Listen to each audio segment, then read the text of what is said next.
a gente entra também ele traz muitos estudos, né, todos americanos, claro, mas do percentual de homens que não gostam de ler, né, o percentual de meninos que não cultivam o hábito da leitura.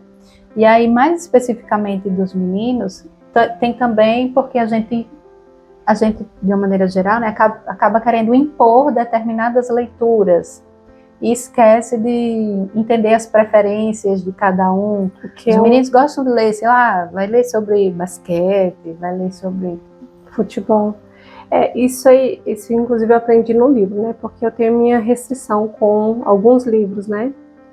E aí, nesse livro ele me mostrou, né, que essa restrição ela não cabe. Ela cabe no caso assim que eu já tenho uma filha leitora, ela gosta de muitas coisas, beleza. Então eu vou escolhendo os melhores livros.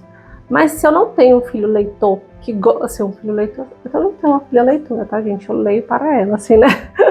Mas assim, ela gosta de escutar, né? Então, eu quis dizer assim, mas se eu não tenho uma criança que gosta de escutar, que goste de ler, eu não posso ter tantos critérios assim para introduzir a leitura, né?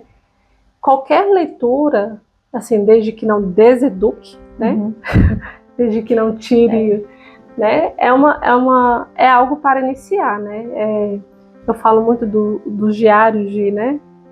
Isso que às vezes é uma leitura boba, né? Boba, que não tem uma linguagem muito, uma linguagem pobre mesmo. Não tem ensinamentos, mas se a criança ela acha divertido e está lendo aquilo ali naquele momento, aquilo pode ser uma ponte para ela alçar, né, os limites, para criar outros interesses. Eu lembro também de um professor de história que eu tive, que ele falou que começou de gostar de ler quando ele lia o Gibi da Mônica. Aí depois ele passou para os mangás e depois para as literaturas. No livro ele fala de meninos que hoje a gente não tem acesso mais a jornais, né, impressos, né? É raro. Eu nunca mais vi. Mas assim, que ele não lia um livro, mas ele lia a sessão de esporte toda e tudo isso é considerado leitura, né? A gente não pode falar, esse menino não lê, até porque internaliza de que eu não sou um leitor. Não sou capaz. Não sou capaz, não sou um leitor, não gosto mesmo de ler. A gente tem que incentivar da forma e progressivamente melhorando a qualidade da leitura, né? Uma coisa também que é muito importante é você ter um ambiente que propicie o amor aos livros, né? O amor a ter esse hábito. Isso é tão fácil hoje em dia nas nossas casas que a gente quer esconder toda a bagunça? Não é, né? Casa com criança, ela tem as suas bagunças, né? Você tem bagunça na sua casa. Tem as suas bagunças. Então, assim, mesmo que a gente explore o ambiente de brincar e tudo, é interessante que a gente tenha em vários lugares da casa o acesso a esse material. E pode ser qualquer material de leitura. Ele vai citar jornais, revistas, gibis, qualquer um, né? Até livros de culinária, né? Qualquer coisa que ela possa tocar, que ela possa ler, enfim, do jeito da criança, mas que ela tenha acesso a esse tipo de material. E o livro dá várias dicas de como transformar, ele chama de arquitetura da alfabetização. E aí eu achei bem interessante como arquiteta, porque, por exemplo, a gente organiza o livro como? Sempre com a lombada aparecendo. E aí ele vai falar que para as crianças é muito melhor que você veja a capa do livro, né? Ele fala também que não é preciso você ter uma biblioteca com 200 livros, mas que a criança tenha os livros que são delas, né? Que ela possa dar nome àquele livro, né? Escrever o nomezinho dela lá, que ela vai ter essa noção de pertencimento do livro, então ela vai ter o acesso ao material, ela vai saber que o livro é importante para ela, porque tem o nome dela, então ela vai cuidar daquele livro. Você ter horários em que os outros participantes da casa também têm o hábito de ler. Você está sempre com o livro, né? Aí assim, por exemplo, lá em casa tem livro em vários lugares. Também tem muito livro guardado, né? Não tem tanto espaço assim. Mas assim, tem uma estantezinha onde eu boto os livros que a gente tem lido recentemente. E aí os que já são mais antigos eu ponho na estante.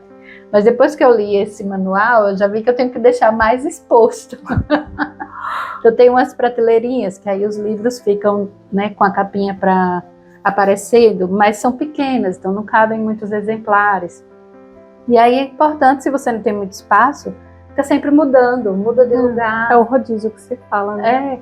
Ele até cita nas salas de aula que as crianças se sentem importantes de organizar os livros, né? Às vezes organiza por títulos, por cores, por autor, e aí elas se sentem importantes em fazer isso. Você falou agora, eu lembrei de uma dica que eu vi quando a Marina era menor ainda, né? Ainda criança, assim, da Marcela, né? Que é a entusiasta da LVA aqui no Brasil.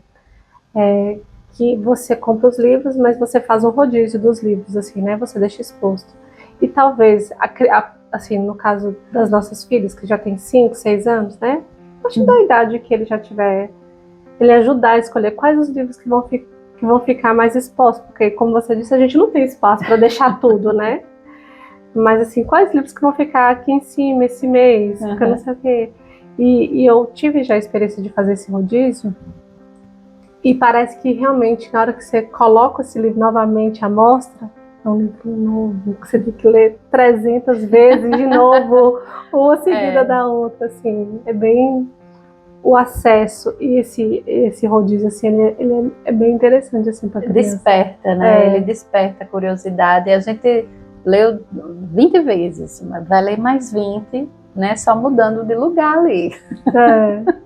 É interessante. Parece que é algo novo, né? Toma um arzinho.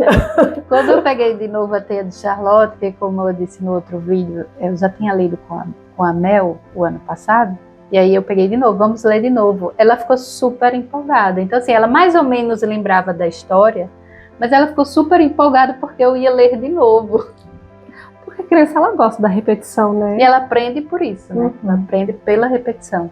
Então, quanto mais a criança pedir, tentar ler, né? Claro que um livro de muitos capítulos, para você ficar lendo de novo, fica muito cansativo, né? Mas você dá um tempo nele, depois você volta. Até porque ela provavelmente ela vai ter outra percepção do livro que ela teve. Ela ela entendeu de uma forma em outra camada, né, de compreensão. Eu vi uma amiga minha que ela tem um filho de 4, um de 8, um de 11, uma coisa assim, sabe? Eu inventei os números, mas assim, são... E ela lendo o livro do nosso próximo livro, do clubinho, que é o Peter Pan. E ela fala assim, que ela lê o mesmo livro para todos, mas cada um pega na capacidade deles. O de 4 fica ali ligada na magia. No gancho, no tic-tac, não sei o quê. Aí cada um vai ter na percepção que se assim, né? Que a profundidade é diferente, né? A profundidade com a maturidade de cada um. E isso acontece com a mesma criança à medida que ela vai amadurecendo. O Pequeno Príncipe, você leu quando era criança? Eu já li 2 vezes O Pequeno Príncipe. A primeira vez eu acho que ela tinha uns 3 anos. Não, pra você. Se eu li quando eu era criança, eu não lembro. Eu li ele quando era... ter lido. Eu li ele quando era bem... Agora a profundidade, como ele é doce, assim, profundo.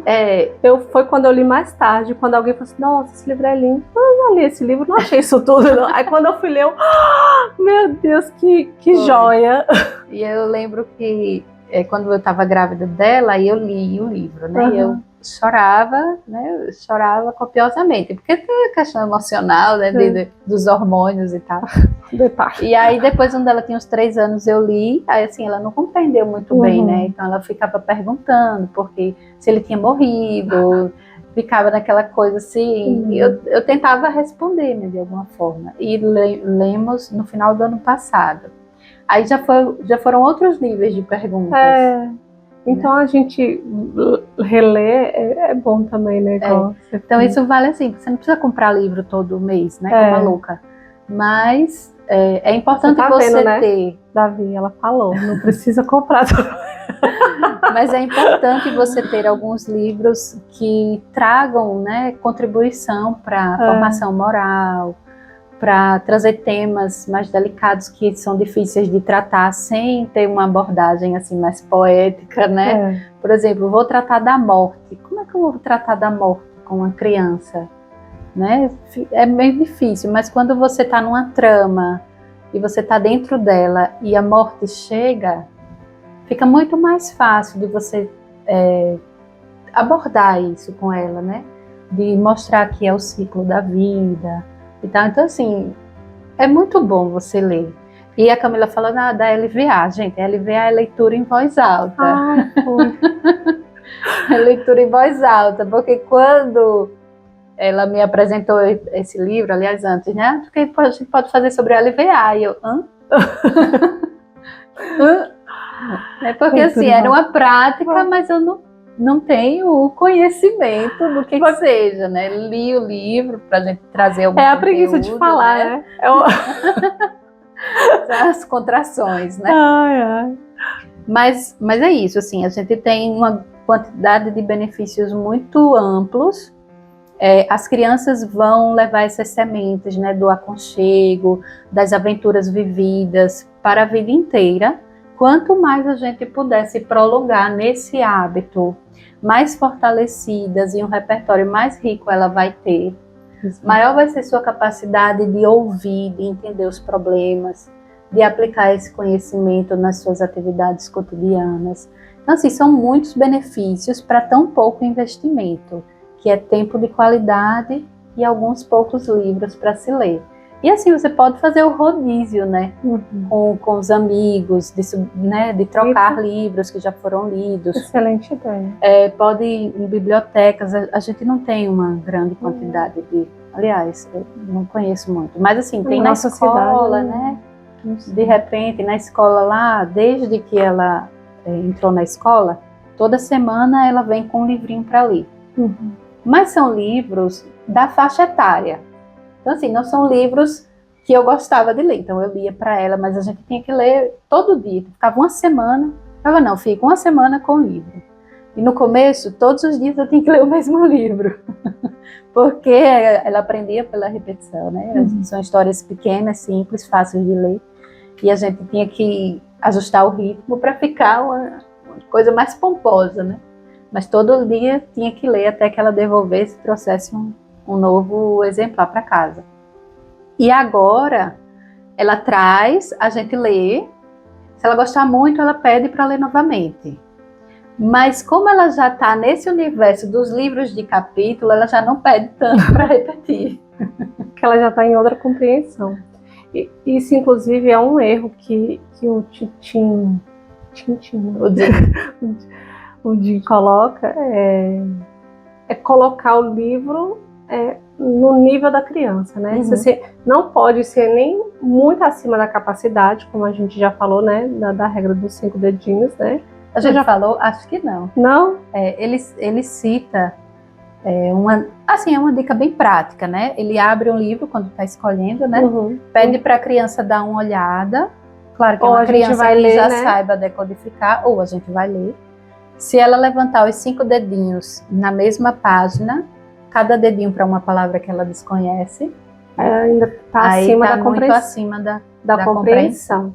Mas um outro erro é trazer livros somente que estão completamente na compreensão da criança. A gente sempre tem que trazer um nível a mais, para realmente que ela possa crescer, se enriquecer, né? Exatamente. E ela vai enchendo, né, esse caminhãozinho de informações que a gente tem. Então, quanto mais a gente aprofunda a leitura, respeitando essa capacidade, essa maturidade emocional, claro que você não vai entrar num tratado, né? Tem que ser compatível. Mas as crianças são sempre mais inteligentes do que a gente acha que elas são. Né? E assim, realmente, como a gente começou falando, a capacidade de escuta é muito maior do que a capacidade da leitura. Então é bom, quando a gente for fazer a LVA, sempre procurar estar um nívelzinho acima, né? Para puxar sempre essa compreensão. E dar os livros que são compatíveis com a leitura dela para ela ler. Exatamente. Então a gente tem esses 2 níveis, tem o nível de leitura e o nível da audição. Exato. E aí foi quando eu comecei a gostar mais, né, de ler em voz alta, porque aí eu trazia, eu busco com ela alguns romances que eu também gostaria de ter lido ou de reler.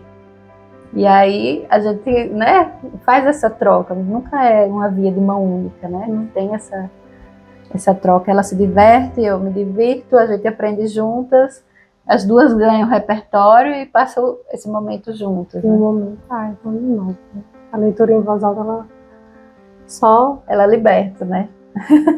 E é esse momento assim do prazer pela leitura que a gente vai cultivando nas crianças, a partir da empolgação com que a gente lê. E aí quando eu digo empolgação, não é que você precise teatralizar, né? Porque muitas vezes a gente pode achar, mas eu vou ter que ler, vou ter que ficar mudando a voz, vou ter que... Claro que se você, né, tá lendo, fulano sussurrou, você não vai falar altivamente, né? Você vai procurar baixar o volume daquilo que você está falando. Mas também você não precisa teatralizar tanto, né? Só ler e pronto. Só colocar as entonações, né? Se você quiser botar uma voz, né? Vai falar um personagem, vai deixar mais rico o momento, né? Mas não é necessário, assim, né? Eu mesma não faço vozes. Nem eu.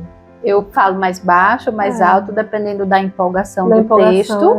E às vezes eu tô lendo, às vezes é uma frase maior, mas aí eu só percebo a entonação depois. Mas aí eu tento fazer meio que no final dar essa entonação. Né? É interessante. Aí ele também sugere que você leia antes, né, o livro, porque aí você já vai mais ou menos conhecer. De repente tem alguns trechos que você acha que a criança ainda não está apta para ouvir, então você pode subtrair, né, ou contar de uma maneira mais simples, mas que não deixe de ler, porque tem determinado aspecto que não é tão legal. Né? Como esse da Charlotte, é um livro lindo, mas ele trata da morte. Né? Aí a gente fica naquele receio, será como o Pequeno Príncipe também, né?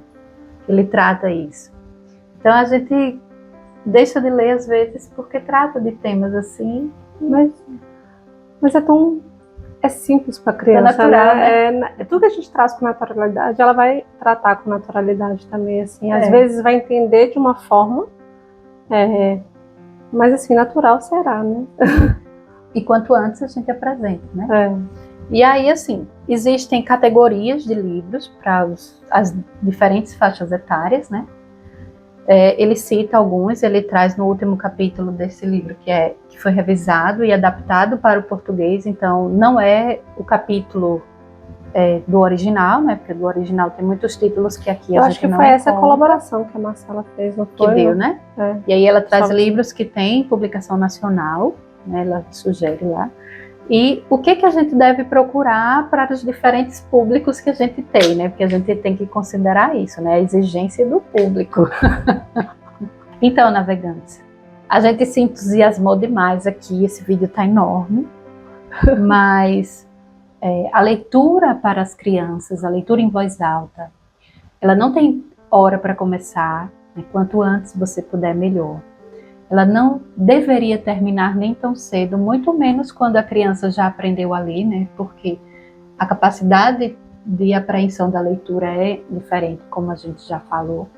E ela é o principal antídoto para quê? Para a gente reverter essa pobreza, né, do linguajar, né? Essa pobreza do nosso vocabulário.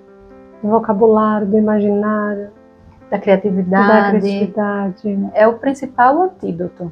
Então é tão simples, né? Tão fácil. Se não consegue começar com 15 minutinhos por dia, começa com 10. Se não conseguir começar com 10, começa com 5. Mas começa, e a frequência faz com que a criança aprenda que aquilo é prazeroso, né? Sim. Antes de dormir, dá o beijo de boa noite, faz uma leitura, 2 páginas, 3 páginas, depois vai aumentando esse ritmo, vai sentindo como a criança vai recebendo essa informação, o quão empolgada ela está. Logo vocês vão ver que elas vão estar pedindo horrores para vocês lerem capítulos e capítulos, né? Eu sei que os isso, pais se não se modernos... surpreender, na primeira leitura ela já está pedindo capítulos e capítulos. É verdade. Não, mãe, não para de ler. É o que eu mais ouço. E assim, a gente se depara com situações de que basta inserir isso na nossa rotina, né? Claro, você tem que ter um ambiente, não precisa ser nada Pinterest, né? Mas você deixar acessível, você mostrar que é importante, que é um momento prazeroso, que é um momento de reforço dos vínculos, né? Que isso vira rotina para a criança, ela coloca, né, como atividade importante dentro do dia dela. Sim. E que mereça a atenção. Não porque vai ganhar nota ou... Não porque vai ganhar ponto. Não porque vai ganhar ponto, não porque vai ganhar um chocolate ou uma saída, mas porque é divertido ler. Uhum. E realmente você entra no mundo onde você quiser, né? É fantástico. Quem ainda não consegue colocar isso no dia a dia da família, tente fazer um esforço. E quem já coloca, deixa aqui nos comentários. Segue a gente também no Instagram. Lá a gente vai trazer vídeos mais curtinhos, com dicas, né, de como expor os livros, quais as faixas etárias para as crianças. E complementam as informações, né? A gente vai tentando se complementar. Deixe também nos comentários um livro que você leu que marcou um momento de você, do seu filho, ou do seu filho, ou seu também. De repente você leu criança, e aí você pode voltar lá naquele livro e ler para o seu filho. Então é isso. Até mais. Até. Tchau, tchau.